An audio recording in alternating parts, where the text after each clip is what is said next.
Hello दोस्तों, आज हमारा टॉपिक है अपराध का अर्थ और परिभाषा।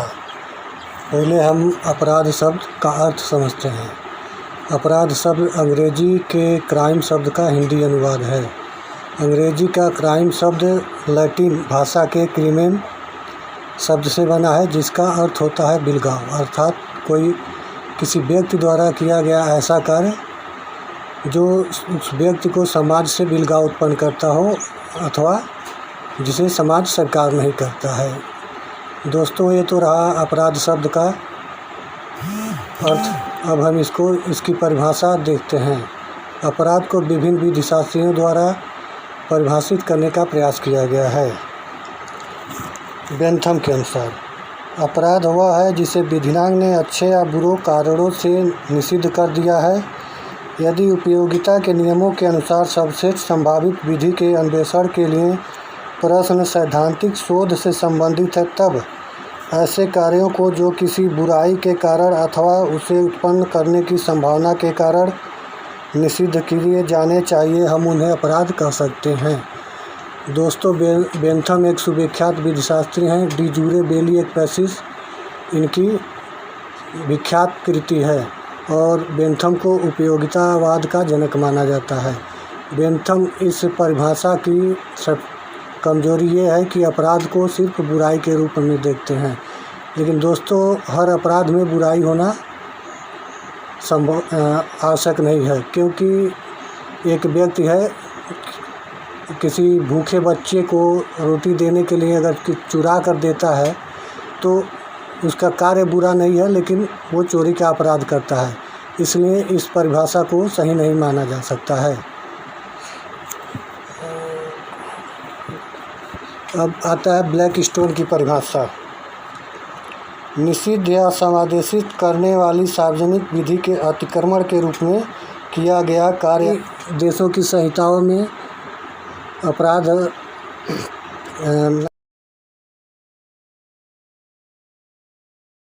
कार्यालोप अपराध कहलाता है।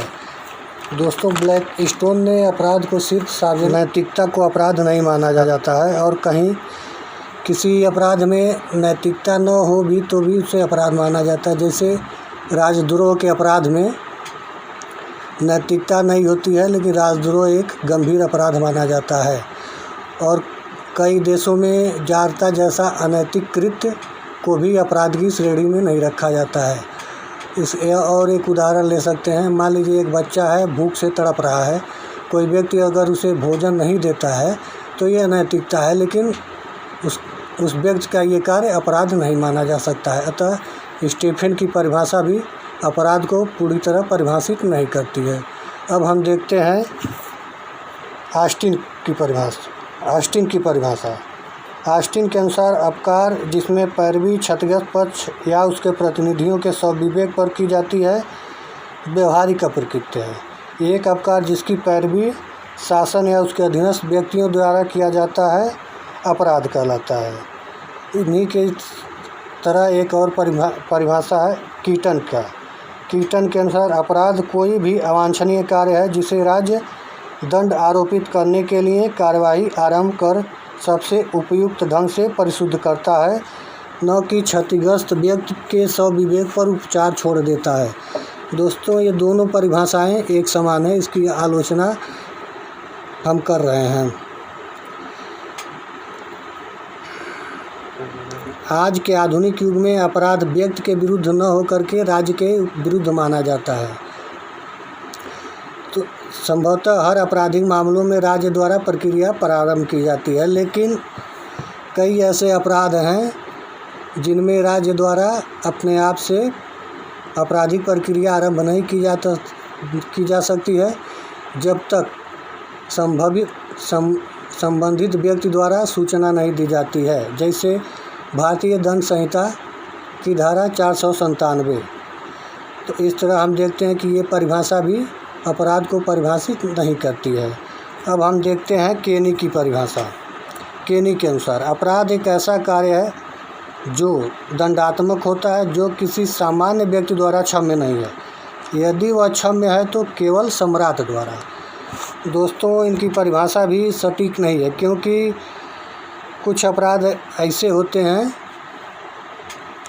जिनको अब संबंधित व्यक्ति द्वारा समझौते के माध्यम से माफ़ कर दिया जाता है, क्योंकि अपराधों का वर्गीकरण समनीय और असमनीय अपराधों में किया गया है। जो समनीय प्रकार के अपराध होते हैं उसमें जो क्षतिग्रस्त व्यक्ति है समझौते के माध्यम से ये अपराधी को क्षमा कर सकता है, तो इसलिए ये परिभाषा भी पूरी नहीं है। अब हम देखते हैं मैकेंजी की परिभाषा। मैकेंजी के अनुसार अपराध समाज के विरुद्ध अपराधों से संबंधित है जो राष्ट्रीय कानून द्वारा वर्जित है तथा दंडनीय है। इस परिभाषा की सबसे बड़ी कमजोरी ये है दोस्तों कि अंतर्राष्ट्रीय कानून की अवहेलना करता है, और आज के युग में अंतर्राष्ट्रीय कानून का बहुत महत्व है, इसलिए परिभाषा भी टैपन के अनुसार अपराध कानून संहिता के उल्लंघन में एक जानबूझकर किया गया व्यवहार है जो बिना किसी आरक्षा के किया गया है तथा जो राज्य द्वारा दंडनीय है। ये परिभाषा भी पूर्ण नहीं है, क्योंकि हर अपराध कानून संहिता का उल्लंघन हर प्रकार से अपराध नहीं होता है, क्योंकि भारतीय संविदा अधिनियम के अंतर्गत अगर कोई व्यक्ति संविदा नहीं करता है तो उसको संविदा करने के लिए दंडित नहीं किया जा सकता है। इसी प्रकार हिंदू विवाह अधिनियम के अंतर्गत अगर कोई व्यक्ति विवाह नहीं करता है तो उसके लिए भी दंडित नहीं किया जा सकता है।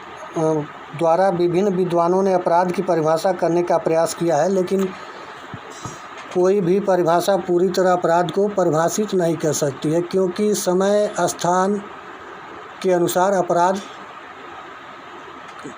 बदलता रहता है, इसलिए इसको परिभाषित करना कठिन है। हम इसको इस तरह से समझ सकते हैं। अपराध एक व्यक्ति स्त्री या पुरुष द्वारा दुराशय से किसी प्रयोजन के लिए, लेकिन दुराशय और प्रयोजन हमेशा आवश्यक नहीं है, किया गया ऐसा कार्य या लोप है जो किसी विधि द्वारा वर्जित है और उस विधि में दंड का प्रावधान किया गया तथा ऐसे कार्य से व्यक्ति या जन सामान्य या राज्य को क्षति हुई हो और ऐसा व्यक्ति दंड आरोपित करने के योग्य हो। यहाँ पर दंड आरोपित करने की योग्य से मतलब ये है कि अगर कोई विक्षिप्त व्यक्ति है उसके द्वारा कोई अपराध किया जाता है तो उसको हम दंडित नहीं कर सकते हैं, इसलिए विक्षिप्त व्यक्ति के किए गए कार्य को अपराध नहीं कहा जा सकता है।